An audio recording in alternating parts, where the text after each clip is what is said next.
where the secrets of the heart are written with ink and sealed with scandal. Welcome to channel, The Countess Chronicles. Here's something they never tell you about the glittering world of nobility. Behind every perfect curtsy, beneath every elaborate ball gown, inside every grand palace chamber, there are secrets so carefully guarded that even the people keeping them forget their lies. And the most dangerous secret of all? The one you tell yourself about your own worth. Lady Catherine lived that lie for 3 years, convinced that being loved meant making herself smaller, quieter, less, until a duke who actually saw her refused to let her disappear. This is the story nobody dares whisper in royal corridors, because it reveals the forbidden truth that your greatest enemy isn't society's expectations or cruel former lovers. It's the voice in your own head that's been taught to betray you. What if everything you believed about deserving love was actually a conspiracy designed to keep you trapped? What if the reason you keep sabotaging potential happiness isn't wisdom or self-protection, but a lie you've been conditioned to accept as truth? Most people spend their entire lives running from the very thing they desperately need, because they've been convinced they don't deserve it. They build walls so high that nothing can hurt them, and nothing beautiful can reach them either. That's not safety. That's a prison you've constructed yourself, and you've lost the key because you've forgotten you ever had it. The paradox is this: the people who've been hurt the worst are the ones who need love the most, yet they're also the most terrified to accept it. They've learned that trust leads to devastation, that vulnerability equals weakness, that opening your heart is just giving someone ammunition to destroy you. So they perform, they hide, they present an acceptable version of themselves while burying everything real so deep that eventually they forget it exists. And then someone comes along who wants the real version, the messy, complicated, brilliant version, and it feels like a trap. Because how could anyone want what you've been taught to despise about yourself? Here's the controversial truth that will make some people uncomfortable. You're not protecting yourself by refusing to be vulnerable. You're slowly dying. Emotional self-preservation sounds like wisdom, but it's actually just fear wearing a sophisticated disguise. And fear, when you let it make your decisions, doesn't keep you safe. It keeps you small. It keeps you alone. It keeps you from becoming the version of yourself that you were always meant to be. The real tragedy isn't risking love and losing. It's never risking at all, and spending your entire life wondering what might have been if you'd just been brave enough to try. This story you're about to hear, this forbidden tale from a world of dukes and duchesses, of palace intrigue and carefully maintained appearances, it's not really about romance. It's about something far more revolutionary. Learning to believe you deserve to be seen, to be valued, to take up space without apologizing, to be brilliant without diminishing yourself, to accept that your worth isn't determined by who chose you or rejected you, but by the fundamental truth that you were always valuable, even when nobody recognized it, even when you didn't recognize it yourself. So here's the question that will determine everything. Are you ready to hear a story that might shatter the comfortable lies you've been telling yourself? Are you prepared to confront the possibility that you've been your own worst enemy, that the walls you built for protection have become your prison? Because once you see the truth, once you understand the pattern, you can't unsee it. And you'll have to make the same impossible choice Lady Catherine faced. Stay safe and alone, or risk everything for the possibility of becoming whole. The secret is that there's no reward without risk. The mystery is why we keep choosing familiar pain over potential joy. And the revelation? You're about to discover it. Picture this: a grand ballroom filled with the finest of European nobility, crystal chandeliers casting shadows that danced like secrets across marble floors.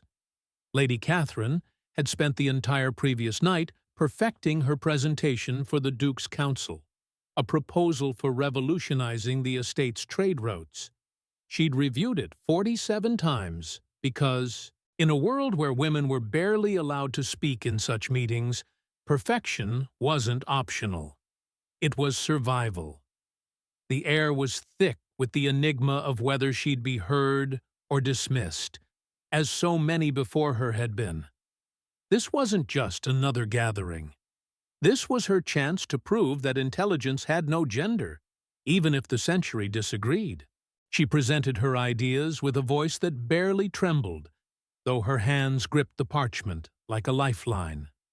The silence that followed felt eternal, suffocating. Lords exchanged glances, some bored, others skeptical.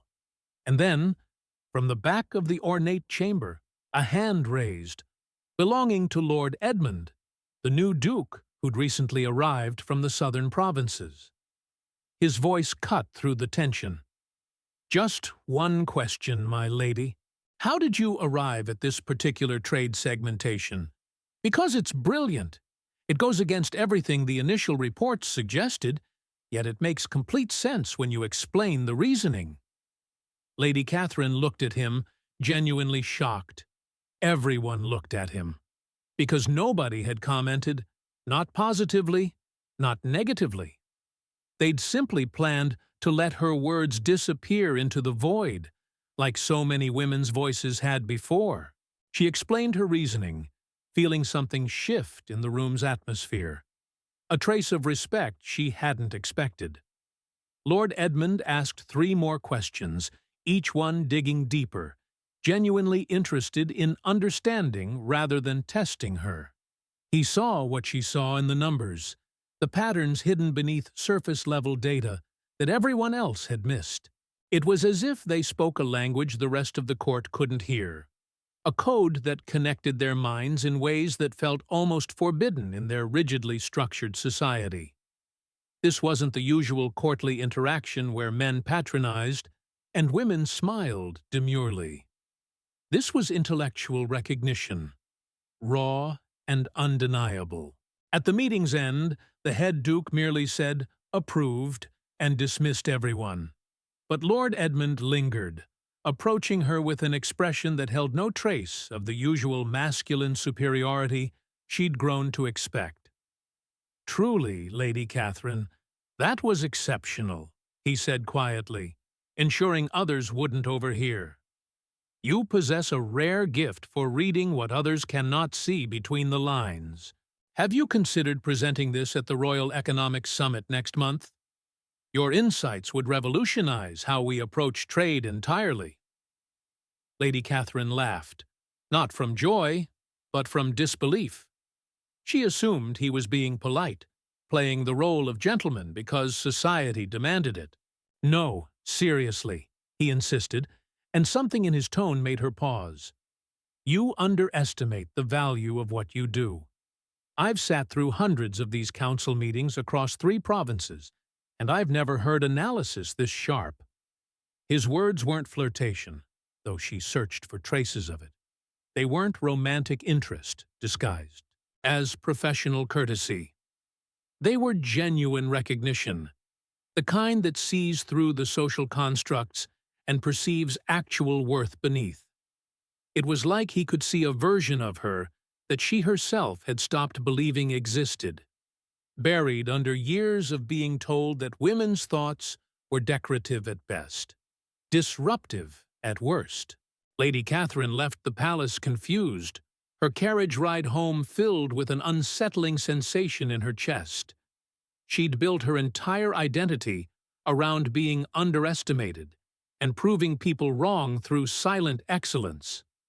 But what happens when someone sees your excellence before you even have to prove it?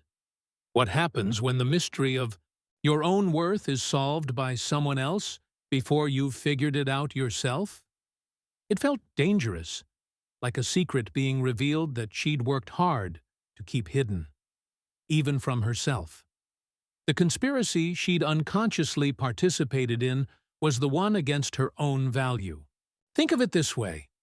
Imagine being at a royal gathering where an awkward silence falls just as you finish speaking, and everyone hears only your final words without context. Mortifying, right? This was the opposite. It was as if the entire ballroom had gone silent, but not to amplify embarrassment. The silence made space to hear a harmony that had been playing all along, a note sustained beneath the noise that nobody had paid attention to until that moment. Lord Edmund was that kind of silence, the kind that makes you hear something important, something real. He didn't add to the noise of court life with empty flattery or political maneuvering. He simply created space for truth. Here's what makes this moment grip your soul. In a world where women were ornamental and men were opportunistic, genuine recognition felt like a revelation that shouldn't exist. Lady Catherine had learned to survive by being invisible, by making herself small enough to slip through the cracks of a system designed to keep her out. And suddenly, here was someone pulling her into visibility, not to examine her flaws, but to celebrate her strengths. The conflict wasn't between her and Lord Edmund. It was between the Catherine who'd learned to hide and the Catherine who desperately wanted to be seen. That internal battle, that silence between who we pretend to be and who we actually are. That's where real stories begin. And this one was just beginning. After that fateful council meeting, Lady Catherine began noticing a peculiar pattern emerging in her carefully structured life. Lord Edmund appeared, not in the threatening manner of men who stalked their prey through shadowed corridors, nothing like that. But rather, he manifested in moments that felt coincidental, yet too frequent to be mere chance. She'd arrive at the palace library at precisely 10 in the morning to review trade documents, and there he'd be, studying maps of shipping routes. "Good morning, Lady Catherine. What a delightful coincidence. How progresses your revolutionary proposal?" The enigma of his constant presence began weaving itself into the fabric of her daily routine, creating a pattern she couldn't quite decipher. When she mentioned in a letter to the council that she'd discovered a fascinating treatise on consumer behavior in the merchant class, the very next day a messenger arrived with 3 additional manuscripts. The note attached, written in elegant script, read, "I located these complementary texts that expand upon the analysis you referenced. I would greatly value your learned opinion on their conclusions. Edmund." He began taking tea in the same salon she frequented, attending the social gatherings he'd previously declined with polite excuses. The traces of his interest were everywhere, like breadcrumbs deliberately left for her to follow, yet she found herself mistrusting the trail rather than following it with hope. Here's the thing about Lady Catherine. She wasn't naive, despite what society assumed about unmarried women of her station. She perceived what was happening with crystal clarity, but she perceived it through the lens of suspicion rather than joy, because in her mind, none of this made logical sense. Why would a man of Lord Edmund's standing, wealthy, titled, with eligible ladies practically forming queues outside his estate, demonstrate interest in her? A woman who'd spent the last 3 years after a disastrous engagement learning to make herself smaller, quieter, less threatening to masculine egos? The secret she carried was that she'd been systematically taught she wasn't worthy of genuine affection. The voice of her former fiancé still echoed through the corridors of her mind, like a ghost she couldn't exorcise. "You should consider yourself fortunate that I chose you, Catherine. Because let's be honest, you're not exactly a prize that men compete for. That voice, cruel and persistent, whispered its poison whenever Lord Edmund appeared. He's doing this out of pity, or because you possess information useful for his own political advancement, or because he's too well-mannered to directly tell you he finds your presence tiresome. The conspiracy she believed in wasn't some external plot. It was the lie she'd been convinced to tell herself about her own value. Then came the turning point that would shift everything. It was a Friday evening, and Lady Catherine was departing the palace after another long day of work, always the last to leave, as was her habit. Lord Edmund stood beside his carriage in the courtyard, waiting, alone. The moonlight cast shadows across his face as he noticed her approach. "Lady Catherine," he called out gently, "you work until the stars appear every night. Do you never rest?" She clutched her documents tighter, her body already angling toward her own waiting carriage. "Someone must ensure the work is completed properly," she replied, her tone deliberately neutral, emotionally distant. "Do you have plans for tomorrow?" The question hung in the cool evening air like a revelation she wasn't prepared to receive. Catherine froze mid-step, her heart suddenly pounding against her corset with uncomfortable force. "Why do you ask?" Her voice came out sharper than intended, defensive walls rising instantly. "Because there's an exhibition of Renaissance art and commerce opening at the Royal Gallery. I thought you might find it fascinating. It explores the intersection of visual narrative and merchant advertising. I purchased 2 tickets, hoping you might accompany me." Her hands began trembling. The conflict between what she wanted and what she believed she deserved created a war within her chest. And then, God help her, Catherine said possibly the worst thing imaginable. "Lord Edmund, you needn't do this." He looked confused, genuinely perplexed. "Do what, precisely?"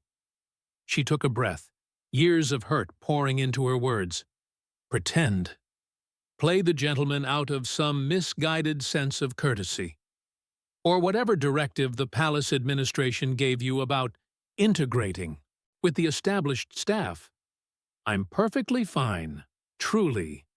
You needn't waste your Saturday accompanying me out of obligation." The expression that crossed his face was like she'd physically struck him. Confusion melting into hurt, then transforming into sudden painful understanding. "You believe I'm doing this because of what? Pity? Professional obligation?" His voice carried genuine shock and something else, something that sounded almost like grief. "Lord Edmund, I don't know what you're doing. I only know it makes no logical sense. So please, you may cease the charade." And here's what happened next, what she never expected. He laughed. Not mockingly, not with derision, but with a sadness that made her chest ache. "Lady Catherine, you are the most intelligent person I've encountered in years. You're genuinely amusing when you allow yourself to relax. You care about things with an intensity that's rare in our superficial social circles. And apparently, you're also completely blind to your own extraordinary worth. I'm not doing anything. I'm simply trying to know you better because I want to. But if you truly don't wish my company, tell me directly. Just don't invent this fiction that you're somehow not good enough. Because that, my lady, is the greatest lie I've ever heard." The mystery of his sincerity hung between them, and for the first time, Catherine wondered if she'd been wrong about everything. Naturally, Lady Catherine didn't attend the exhibition. She sent a message early Saturday morning via her lady's maid. "Please convey my regrets to Lord Edmund. I'm unwell and unable to attend. He should enjoy the gallery without me." A lie, of course. She was perfectly healthy in body, if not in spirit. What she truly suffered from was terror, the kind that paralyzes you when something good approaches, because you've been hurt so badly that good things feel like elaborate traps. She spent the entire weekend in a cycle of self-destruction that anyone who's ever sabotaged their own happiness would recognize instantly. First, anger at herself, then anger at being angry, then consuming an entire tray of pastries her cook had prepared, then fury at herself for the pastries. The secret was that she was punishing herself for wanting something she believed she didn't deserve. Her trusted companion, Lady Anne, visited on Monday and was surgical in her assessment. "Catherine, are you sabotaging this because you're afraid of being happy?" Catherine's response came sharp and defensive. "No, I'm afraid of being a fool again. There's a considerable difference." Lady Anne settled into the drawing-room chair, her expression patient but firm. "Enlighten me, then. What is the difference?" "The difference," Catherine explained with all the eloquence she'd accumulated through months of painful self-reflection, was that being a fool meant trusting when she shouldn't. It meant believing in someone unworthy of belief. It meant opening herself to devastation when all the signs warned her to remain closed. Being happy required vulnerability. Being a fool resulted from it. "And if he's worthy?" Lady Anne asked quietly, her eyes holding that knowing look that true friends possess. "What if you're losing something genuine because you're terrified of something that may never happen? What if the real tragedy isn't risking and failing, but never risking at all?" Catherine had no answer to that, because the truth embedded in those words cut too deep. The enigma she couldn't solve was this: how do you distinguish between intuition, warning you of danger, and fear disguising itself as wisdom? How do you know when protection becomes prison? She'd built such high walls around her heart that she could no longer tell if they were keeping danger out or keeping life out. Monday at the palace, Catherine avoided Lord Edmund entirely. Tuesday, the same. Wednesday morning, he appeared at her private study, knocking with a determination that suggested he wouldn't be dismissed easily. "I need to speak with you," he stated plainly. "I'm occupied," she replied, not looking up from the documents she'd been staring at without actually reading for the past 20 minutes. "It's 10 in the morning, and you've been gazing at that same page since I arrived in the corridor 15 minutes ago." Curse his observant nature. He entered without waiting for permission and closed the door, not aggressively, but with quiet resolve that made her pulse quicken. "Look," he began, positioning himself where she'd be forced to acknowledge his presence. "I understand you have reasons not to trust. I don't know what they are specifically, but I recognize they exist and they're valid. That's acceptable. I won't force anything you're not ready to give." Catherine felt a strange relief wash over her, the kind that says, "Good, it's finished, he's surrendering, I can return to feeling safe and solitary." The disappearance of his pursuit would restore her carefully maintained equilibrium. But then he continued, and his next words shattered that fragile comfort entirely. "However," Lord Edmund said, his voice steady and sincere, "I need you to understand something. I don't surrender easily when I perceive genuine value, and I perceive tremendous value in you, Lady Catherine. So I'll give you space, but I won't vanish from your life. I'll be here, working, being your colleague on the council. And if someday you decide that perhaps, just perhaps, I deserve an opportunity to prove my intentions, you need only tell me." Then he left, closing the door with a soft click that somehow felt louder than if he'd slammed it. And Catherine sat there, trembling with fury. Not at him, but at the situation he'd created. Because here's what would have been easier, what her defensive mind desperately wanted. If he'd become angry, if he'd been callous or dismissive, if he'd proven that her suspicions were justified and her walls were necessary, that would have confirmed the conspiracy she'd convinced herself existed, that all men eventually reveal themselves as selfish, that kindness is always performance, that trust always leads to betrayal. But no, he was understanding, respectful, and he left the decision entirely in her hands, which meant the next move was hers alone to make. The conflict wasn't external anymore. It was entirely internal, and she couldn't fight her own heart the way she could fight an adversary. Think of it this way. You've seen those accounts of animals rescued from abuse, haven't you? When they arrive at sanctuaries, even though people are gentle, even though food and kindness are freely offered, the animal cannot trust. It growls, it bites, it hides in corners, not because the new people are cruel, but because the memory of pain is so overwhelming that survival instinct screams, "Run! Don't trust! It's a trap." Lady Catherine was that wounded creature, and Lord Edmund was the patient soul holding out sustenance, saying, "It's safe now. You can come when you're ready. I'll wait."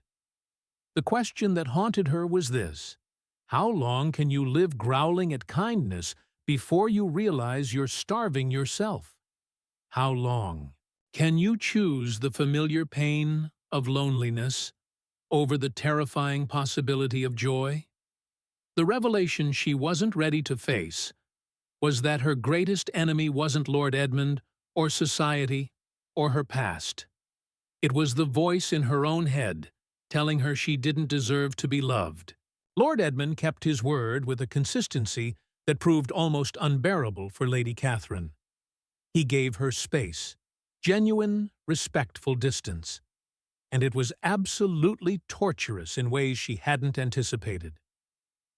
2 weeks passed without the random messages delivered by palace messengers. No more, "I discovered this treatise and thought of you," notes appearing on her desk.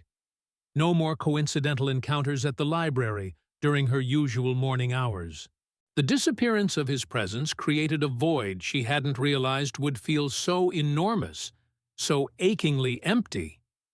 He remained at court, certainly, still attended council meetings, still performed his ducal duties with characteristic excellence. But he was distant now, professionally polite, but emotionally unreachable. And then something unexpected happened, something that caught Catherine completely off guard. She missed him. Not the idealized version of Lord Edmund she'd constructed in defensive imagination, not the potential threat or the suspected manipulator. She missed the real Edmund. The conversations about trivial matters that somehow transformed into discussions about everything meaningful. The way he laughed when she made sardonic observations during tedious meetings.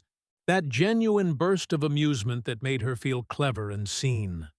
The manner in which he truly listened when she spoke, listening to understand rather than listening to respond, which was so rare among the nobility, it felt like discovering hidden treasure. Lady Anne noticed the change immediately, as true friends always do. "You've been different lately, more irritable than usual, which is saying something." Catherine glared at her over afternoon tea. "Thank you for your unwavering support." But Anne wasn't deterred, settling deeper into her chair with that expression of someone preparing to deliver uncomfortable truths. "Seriously, Catherine, what happened? You look like someone who's lost something precious but is too stubborn to admit they want it back." So Catherine told her everything. The council meeting, Edmund's persistence, the exhibition she'd refused, the conversation in her study, and now this terrible silence that felt like punishment, even though she'd literally asked for it. Anne looked at her with that particular expression that suggested she was questioning Catherine's fundamental intelligence. "Let me ensure I understand correctly," she said slowly, as if explaining something to a rather dim child. "An extraordinary gentleman demonstrates genuine interest in you. He respects your boundaries when you request distance. He doesn't pressure you or behave poorly when rejected. And you're upset about this?" Catherine shifted uncomfortably. "I'm not upset. I'm confused." Anne corrected her with precision. "You're afraid. And here's the tragic part. You'll look back 10 years from now and realize you let something real slip away because you were too frightened to try. That's not wisdom, Catherine. That's cowardice dressed up as self-protection." Those words struck like a physical blow because they contained the code to a truth Catherine had been avoiding. The following week brought a crucial presentation to the High Court, enormous in scope, the kind that determined budgets and political influence for the entire year. Catherine had prepared meticulously, as always, but on the actual day, everything collapsed spectacularly. The financial documents went missing.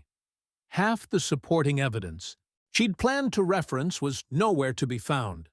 She had to improvise with incomplete information, piecing together arguments from memory, while the assembled nobles watched with varying degrees of skepticism and impatience. She finished the presentation drenched in anxious perspiration, convinced she'd ruined months of careful work.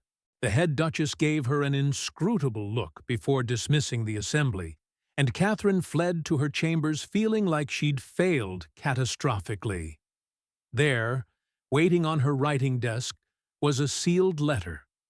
She recognized the handwriting immediately, Edmund's distinctive script. Her hands trembled as she broke the wax seal and unfolded the parchment.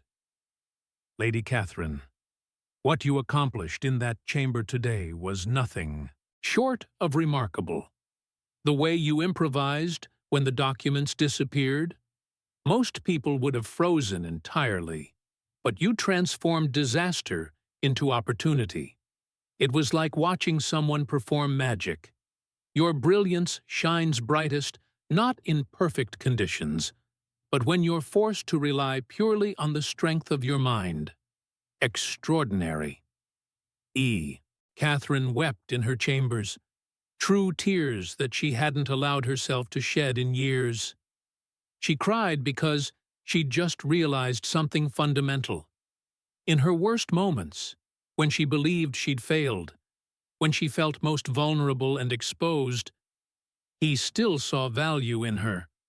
He still recognized her worth, even when she couldn't see it herself. The mystery she'd been trying to solve wasn't about Edmund's intentions at all.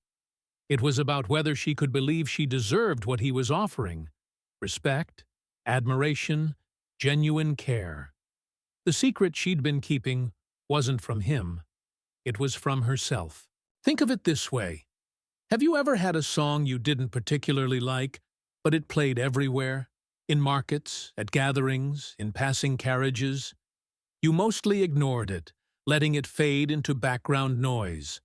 Then one day, quite by accident, you actually pay attention to the lyrics, and you discover the song has been speaking directly to your life situation all along. Suddenly you can't stop hearing it, can't unhear the message that was there the entire time, while you were deliberately not listening. That was Catherine's revelation about Edmund. He'd been there consistently, being genuine, being steady. But she'd been so occupied building walls and searching for hidden betrayal that she couldn't hear what he was actually saying. The message was simple, almost painfully so. You are seen. You matter. You are enough exactly as you are. But to hear that message, Catherine needed to stop screaming at herself that she wasn't. She needed to silence the voice of her former fiancé, still echoing through her mind like a curse. She needed to recognize that the real conspiracy wasn't Edmund deceiving her. It was her deceiving herself, convincing herself that she was unworthy of genuine affection. The conflict had never been between her and Edmund. It had always been between the Catherine who'd learned to hide and diminish herself, and the Catherine who desperately wanted permission to exist fully, to be seen completely, to be valued genuinely. And slowly, painfully, she was beginning to understand which Catherine she wanted to be. There was a grand celebration at the palace that weekend, one of those quarterly gatherings where the entire court assembled for elaborate festivities. Everyone would attend, including Lord Edmund, naturally.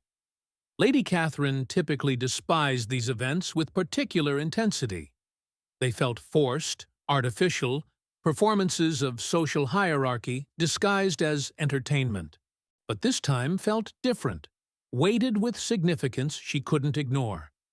She had a decision to make, one that terrified her more than any council presentation ever had. The enigma was no longer whether Edmund was sincere. Deep down, she knew he was. The real mystery was whether she possessed the courage to believe it.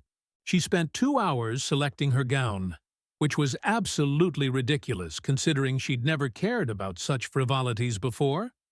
Lady Anne arrived to escort her and immediately began laughing. "You've changed dresses 6 times. You never change dresses. Just admit you have feelings for him."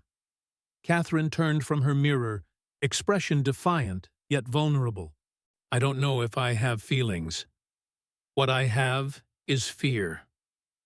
Anne sat on the edge of the bed, her amusement fading into gentle concern. "Fear of what, exactly? Of being happy? Because that seems to be your specialty lately. Running from anything that might bring you joy." "Fear of being wrong about him," Catherine confessed, her voice barely above a whisper. "Fear of investing myself, of believing, of opening that locked door in my heart, and then discovering it was all an illusion. Again." The trace of her past betrayal still haunted every potential future, poisoning possibility with remembered pain. Anne took her hand with sisterly tenderness. "Catherine, listen carefully. Perhaps it will end badly. Perhaps he'll disappoint you. Perhaps you'll suffer again. But what if he doesn't? What if, for the first time in your life, you chose the right person and missed the opportunity because you were too terrified to try? Isn't that a worse tragedy than risking and losing?" "How do you know when someone is the right person?" Catherine asked, and the vulnerability in her voice made her sound young, almost childlike. Anne smiled sadly. "You never truly know. It's literally a leap of faith every single time. But here's what I do know. You've already suffered with the wrong person. At minimum, give yourself permission to risk suffering with someone who might actually be right. Or better yet, risk the possibility of genuine happiness." Those words settled into Catherine's chest, like seeds planted in fertile soil. The secret she'd been protecting so fiercely was starting to feel less like wisdom and more like a prison she'd built for herself. They arrived at the celebration, the palace ablaze with candlelight and reverberating with music. Lord Edmund was there, naturally, conversing with other nobles, laughing comfortably. He noticed her entrance, offered a polite nod of acknowledgement, but didn't rush over eagerly. Didn't make a spectacle. He simply recognized her presence and returned to his conversation. Catherine waited an hour, gathering courage like collecting fragments of broken glass. Carefully, painfully. She rehearsed what she might say, then discarded every rehearsed line as inadequate. Finally, she simply walked over to where he stood. "Lord Edmund." He turned, and his smile was immediate, genuine, without a trace of resentment for how she'd treated him. "Lady Catherine, are you enjoying the evening?" God, even his politeness was sincere. "Moderately," she admitted. "I'm not particularly fond of these elaborate gatherings, He laughed. Nor am I, truthfully. Give me a quiet library over this chaos any day. The silence that followed was loaded with unspoken meaning, uncomfortable in the way that moments before transformation always are. Catherine forced herself to speak before courage abandoned her entirely. Do you still have an extra ticket to some ridiculously fascinating exhibition you think I might enjoy? She watched hope bloom carefully in his expression, like a flower opening after frost. That depends, he replied cautiously. Will you actually attend this time? The question held no accusation, just honest inquiry. Catherine took a breath that felt like jumping off a cliff. I don't know, but I'm willing to try. And you know what he did? He laughed, not from relief or triumph, but from pure, uncomplicated joy. Then let me tell you about this new Museum of Natural Philosophy that opened last month. They have an exhibition exploring the psychology of color in merchant advertising and noble heraldry. I immediately thought of you when I read about it. And just like that, they began talking. Really talking, without defensive walls or calculated distance, about ideas and observations and the kind of trivial details that somehow reveal everything important about a person. For the first time in 3 years, Lady Catherine allowed the possibility of happiness to enter her carefully guarded heart. Think of it this way. You know that sensation when you've been outside in bitter cold for so long that your body goes numb? Then you step into a warm room, and that first moment is actually uncomfortable, almost painful. Your fingers tingle intensely. Your face burns. You almost consider returning to the cold because at least it was familiar, predictable. But if you stay, if you endure that brief discomfort, slowly the pain transforms into something else. Warmth. Sensation returning to places that had been dormant so long you'd forgotten they were capable of feeling. That conversation with Edmund was exactly that experience. Uncomfortable, frightening, but also undeniably alive. Catherine had forgotten what it felt like to be truly alive rather than merely surviving. The revelation wasn't that Edmund was perfect. It was that being vulnerable, being open, being willing to risk. That was what living actually meant. And she'd been so busy protecting herself from potential pain that she'd stopped living entirely. But now, standing in that crowded ballroom having a conversation that felt like the only real thing in a room full of performance, she was beginning to remember. And God, it was terrifying. But it was also beautiful. They attended the museum the following Saturday, and it was decidedly imperfect. Actually, it bordered on disastrous in the most unexpectedly charming way. The exhibition was absolutely crowded because the museum offered free admission on the first Saturday of each month, meaning half of London's population had apparently decided to attend simultaneously. Then the weather turned treacherous. Rain fell in torrential sheets that transformed the streets into rivers. Lady Catherine's parasol broke immediately, its delicate frame collapsing like her carefully constructed plans. They arrived at the museum entrance completely drenched, water dripping from their formal attire in a manner that would have mortified her under different circumstances. And Lord Edmund laughed. Not a polite chuckle, but genuine, uninhibited laughter that echoed through the museum's marble entrance hall. Look, he said, water literally dripping from his hair onto his shoulders. I solemnly swear I planned a sophisticated, dignified outing. But apparently, the universe had alternative plans entirely. Catherine felt embarrassment rising, the old instinct, to apologize for circumstances beyond her control. We could leave, she suggested hesitantly. Attempt this another day when conditions are more favorable. He looked around at the chaos, soaked visitors, overwhelmed staff, the general pandemonium of too many people in too small a space, and grinned with something that looked suspiciously like mischief. Or, he proposed, his eyes bright with possibility, we could do what two drenched and improbable people do in overcrowded museums, ignore everyone else and pretend the exhibitions exist solely for our private viewing. And that's precisely what they did. They wandered through galleries packed with people, but somehow created a bubble of intimacy around themselves. Edmund didn't attempt to impress her with false expertise, didn't pretend to know things he didn't. Instead, they had a 15-minute debate about why particular colors functioned more effectively in luxury product packaging. 15 minutes about color theory. And it was genuinely the most intellectually stimulating conversation Catherine had experienced in months.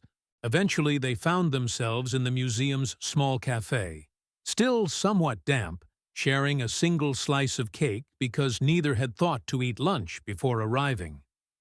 "May I ask you something?" Edmund said, his tone shifting to something more serious. Catherine's defenses immediately started rising, but she forced them down. "Of course." He paused, choosing words carefully. "Why are you so frightened of this? Of me?" The question hung between them like a secret finally spoken aloud. Catherine could deflect, could offer a superficial answer. But something about the day, the imperfect, honest, unglamorous reality of it, made her want to be truthful for once. She took a breath that felt like unlocking a door she'd kept sealed for years. "Because my previous engagement, he taught me that I needed to be less to be loved, less intelligent, less opinionated, less myself. Eventually, there was nothing left of me to love, which I suppose proved his point. Then, when you appeared, interested in precisely the parts of myself I'd learned to hide. It made no sense. It had to be some kind of elaborate deception. Because why would anyone want the real me when I'd been taught the real me was fundamentally unacceptable?" The confession emerged raw, unpolished, but absolutely honest. The enigma of her own worth had been solved by someone else telling her she had none, and she'd believed it. Lord Edmund remained quiet for a long moment, and Catherine braced herself for platitudes or pity. Instead, he said something that changed everything. "That's the saddest thing anyone has ever told me. Because the parts you try to hide are exactly what make you extraordinary." She started to protest. "You barely know me," but he held up a hand gently. "True, but I know enough to recognize that I want to know everything. And what I've already seen. Someone who's brilliant without apologizing for it, who cares deeply but pretends to be merely practical, who's terrified but tries anyway. That's not ordinary, Catherine. That's rare, beyond measure." Then he did something completely unexpected. He retrieved a small journal from his coat pocket, opened it to a marked page. "You want to know why I persisted? Why I didn't surrender when you made clear you thought this was impossible?" He showed her the page. It was a list, literally a written list created weeks ago. She read the heading, "Reasons Why Lady Catherine is Remarkable." Beneath it, at least 20 observations. "Laughs genuinely when something is truly amusing, not that artificial social laughter. Fights for her team's budget with the ferocity of a mother protecting her children. Brings tea to the new secretary every morning but pretends it's coincidental. Becomes flustered when receiving compliments but glows when praising others' work. Uses sarcasm as armor but obviously has a tender heart.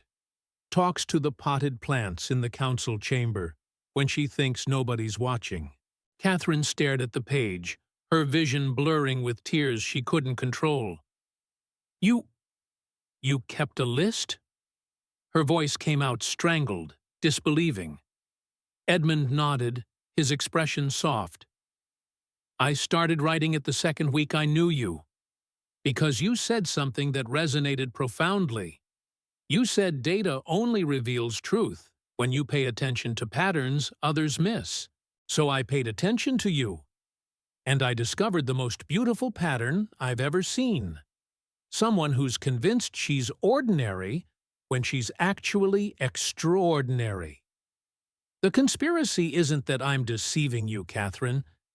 It's that you've been deceived into not seeing your own value. She wept then, right there in the crowded museum cafe. Cried because someone had seen her. Not the edited version, not the professional facade, but the complete, complicated, messy reality of who she actually was, and had found it valuable. The revelation wasn't that Edmund was perfect, or that this relationship guaranteed happiness. It was simpler and more profound. She was worthy of being seen. The silence she'd maintained around her own worth, the secret she'd kept even from herself, was finally broken. And in its place was something terrifying but real. The possibility that she might actually deserve to be loved for exactly who she was. So now they've been together for a year and a half, and it hasn't been perpetual sunshine and effortless romance. That would be a lie, and this story deserves truth. Catherine experienced relapses, moments when her insecurity returned screaming, when she tested Edmund to see if he'd abandon her, when she sabotaged their happiness because self-destruction felt safer than vulnerability. The old patterns don't disappear just because you recognize them. They lurk like shadows, waiting for moments of weakness to resurrect themselves. And Edmund? He stayed.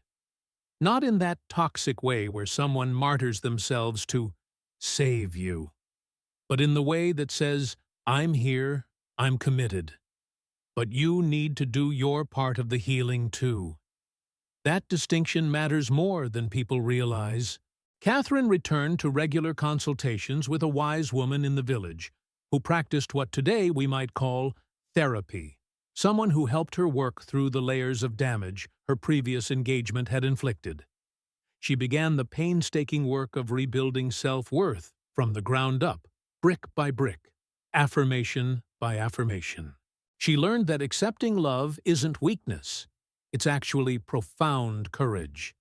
Because it's easier to reject everyone and everything than to stand vulnerable before another person and say, I trust you with the most fragile parts of myself. The secret she'd been protecting so fiercely that she believed herself unworthy had to be dragged into light and examined honestly before it could be dismantled. There was a decisive moment approximately 6 months ago that crystallized everything. Catherine had successfully negotiated the largest trade agreement of her career, massive in scope, the kind that would be discussed in economic circles for years. She immediately sent word to Edmund, breathless with excitement. You won't believe what just happened. He responded immediately. Tell me everything. And she did. Every detail, every strategy, every moment of the negotiation. When she finished, slightly embarrassed by her own enthusiasm, Edmund said something that broke through the last of her defensive walls. I always knew you were capable of this. Actually, you're capable of far more than even this achievement suggests. Something fractured inside Catherine at those words, but fracturing like ice melting, like barriers dissolving. Not destruction, transformation. Because for the first time, the voice in her head saying, you're not good enough, was quieter than Edmund's voice saying, you always were. The conspiracy she'd believed in, that she was fundamentally flawed and undeserving, was finally revealed as the lie it had always been. She hadn't needed Edmund to change her, or fix her, or complete her. She'd needed someone to see her clearly enough that she could finally see herself. The revelation was that the power had always been hers. She just needed permission to claim it. Looking back now, fear still visits occasionally. Because loving someone genuinely is terrifying. You're handing them the most effective weapon to hurt you and trusting they won't use it. That vulnerability never completely disappears, and anyone who claims otherwise is selling you a fantasy. But Catherine also learned something crucial. Living in fear hurts more than risking pain. She'd spent 3 years after her broken engagement swearing she'd never need anyone again. And technically, she succeeded. She didn't need Edmund, but she wanted him. And that distinction is infinitely more powerful than most people understand. Needing someone comes from desperation, from incompleteness, from the terrifying belief that you cannot survive alone. Wanting someone comes from choice, from recognizing that while you're complete independently, life becomes richer with them in it. Every morning, Catherine chooses Edmund, and he chooses her. Not because they're perfect, they're decidedly not. Not because it's easy, it frequently isn't, but because they've decided it's worth the effort, worth the risk, worth the vulnerability. The conflict isn't gone. It's just transformed from, "Can I trust him?" to, "Can I continue being brave enough to stay open?" Here's what nobody tells you about healing and love. It's not a destination you reach, and then everything is fine forever. It's a practice you commit to daily, sometimes hourly. Some days, Catherine wakes up, and the old voice is loud again, whispering that this can't last, that she doesn't deserve it, that disappointment is inevitable. On those days, she has to consciously choose to not listen. She has to remember the list Edmund kept, the way he sees her, the evidence that contradicts the lies she was taught to believe. It's work. Real, consistent, exhausting work. But it's also the most worthwhile work she's ever done, because it's the work of becoming whole. The mystery of worthiness, it turns out, was never really a mystery at all. It was a code she'd been taught to misread, a secret she'd been told to keep even from herself. Everyone is born worthy. Society, trauma, cruel people. They teach us to forget that fundamental truth. Recovery isn't about becoming worthy. It's about remembering you always were. Edmund didn't give Catherine worth. He reminded her to look for it in herself. And slowly, painfully, courageously, she did. The silence she'd maintained about her own value has been broken. And in its place is something terrifying but beautiful. The sound of her own voice, finally believing what everyone who truly saw her had known all along. She was always enough. She just needed to become brave enough to believe it. The story doesn't end with, "and they lived happily ever after," because that's not how real life works. It ends with, "and they chose each other again today, and they'll choose again tomorrow," and that's how real love actually functions. Not perfect, not painless, but real. And for Catherine, after years of performing and hiding and protecting herself from feeling anything authentic, real is the greatest gift she could have asked for. The revelation isn't that she found someone who loves her. It's that she finally learned to love herself. And everything else? That's just beautiful addition to a foundation she built herself. So now you know Lady Catherine's story. You've witnessed her journey from self-sabotage to self-acceptance, from fear to courage, from hiding to being fully seen. But here's the uncomfortable question you need to ask yourself right now. Which part of her story is actually your story? Where are you still living the lie that you're not good enough?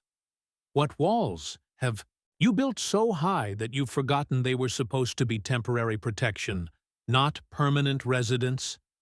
Because if you're honest, truly honest, You know exactly which voice in your head sounds like Catherine's former fiancé, still whispering that you're not worthy of genuine love, success, or happiness.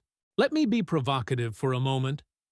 How many opportunities have you already let slip away because you were too terrified to believe they were real? How many people have tried to see you, truly see you, and you've pushed them away because being invisible felt safer than being visible? How much of your life are you spending performing an acceptable version of yourself while the real you suffocates in silence? And here's the question that should terrify you more than any risk. What will your life look like in 10 years if you continue choosing fear over courage? If you keep sabotaging anything good that approaches because you've been conditioned to believe you don't deserve it? The revelation in Catherine's story isn't that she found the perfect man who solved all her problems. That's a fairy tale, and we're dealing in truth here. The revelation is that she finally stopped being her own worst enemy. She recognized the conspiracy she'd been participating in, the one where she convinced herself that her worth was determined by other people's perception rather than fundamental truth. And once she saw that pattern, she couldn't unsee it. Once she understood she was choosing familiar pain over potential joy, she had to decide. Keep choosing pain, or risk everything for the possibility of being whole. So what are you going to do with this knowledge? Are you going to close this video, nod appreciatively, maybe feel inspired for 17 minutes, and then return to the same patterns that have been keeping you trapped? Or are you actually going to do the terrifying work of examining which lies you've been believing about yourself? Are you going to identify the voice that sounds like authority, but is actually just trauma? Are you going to start the uncomfortable process of building worth from the inside out, brick by brick, affirmation by affirmation, even when it feels impossible? Here's what I need you to understand. Nobody is coming to save you.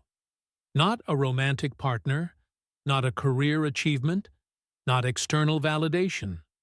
Those things can remind you of your worth, like Edmund reminded Catherine. But the actual work? That's yours alone. The choice to believe you deserve better? That's yours. The decision to stop performing and start existing authentically? Yours. The courage to be vulnerable even though it's terrifying? All yours. And yes, that's overwhelming. But it's also liberating, because it means you have all the power you need. You've always had it. You just forgot, or were taught to forget, or convinced yourself you never had it in the first place. Think about the Catherine at the beginning of this story. Invisible, self-protecting, convinced she was doing the wise thing by refusing to hope. Now think about the Catherine at the end, still scared sometimes, still doing the work, but alive. Fully, terrifyingly, beautifully alive. Which one do you want to be? Because I promise you, existing in that protective numbness isn't actually safer. It just feels familiar. And humans will choose familiar, pain over unfamiliar joy every single time, unless they consciously decide to stop. So decide. Right now, this moment. Are you going to keep choosing the comfortable prison of low expectations, or are you going to risk everything for the possibility of becoming who you were always meant to be? If this story resonated with you, if you saw yourself in Catherine's struggles, if you recognized the patterns you've been trapped in, if you felt that uncomfortable recognition that you've been sabotaging your own happiness, then you need to subscribe to this channel right now. Hit that notification bell, because we're going to keep exploring these forbidden truths that nobody in the polished world of nobility dares to speak aloud. The secrets about worth, about love, about courage, about the lies society teaches us, and the truths we have to discover ourselves. These aren't comfortable stories. They're necessary ones. And if you're serious about transformation rather than just entertainment, you'll be here for every single one. Subscribe now. Your future self, the one who's finally brave enough to be seen, will thank you for it.